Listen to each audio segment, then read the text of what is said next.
Hello and welcome to Mizma TV. I'm Syed Ali Mujtaba talking to you from Chennai. Today we are talking about prospects of democracy in Burma, and we have Mr. Uttam Kumar from the University of Madras. He is teaching in the Department of Defense and Strategic Studies. Welcome to Mizma TV, Mr. Uttam. Thank you very much. It is my pleasure to be here today. Thank you. We are talking about prospects of democracy in Burma. And as you know, the military junta has announced the election in 2010. And if you remember that in 1993, they had announced, the roadmap, 7-point roadmap to democracy in Burma. Could you tell us about something about this 7-point roadmap to democracy? What is, in your opinion, what is it all about? Well, it's very interesting to look at the 7 steps to democracy. In fact, in their words, I would call it a disciplined democracy, as the Myanmaris call it. These 7 steps, as it was announced on 30th of August 2003, it talks of convening a national convention. That was after 1996. There was no national convention that was convened. In fact, it was the earlier regime. They had convened.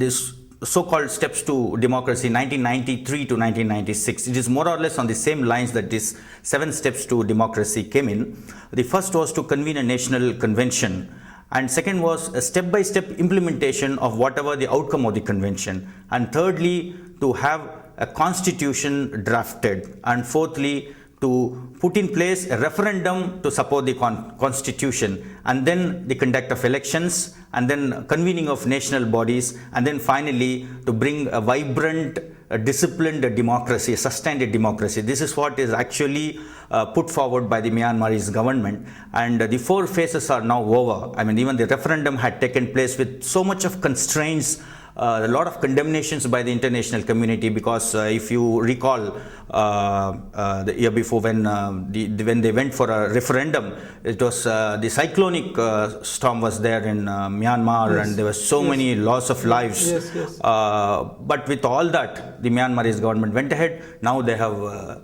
all spruced up for elections, the so-called free and fair elections in Myanmar, which are expected to be there in 2010. But there are lots and lots of questions that are being raised. That's what I wanted to ask you. What do you think about the constitution itself, which has been drafted on the basis of which the election is going to take place? That itself raises many questions, because if you look at the way in which they have drafted the constitution, what sort of a democracy that they are talking of today? How is it going to be? Even if the elections, the so-called elections that are taking place, how is it going to come? Is it going to be a genuine democracy? That itself is a big question, because if you look at the way in which the constitution is drafted, that paves way for 25% of military officers to be in the parliament, and more so, even if you look at the home ministry, will be controlled by the military officers. And another very important clause, very interesting clause one has to look at, is that a Myanmaris, a Burmese who is married to a non-Burmese would not be contesting for the presidential fray. So there are lots of ifs and buts, and there are lots of hooks in this kind of statement. So this itself raises too many questions, and too many objections are being raised.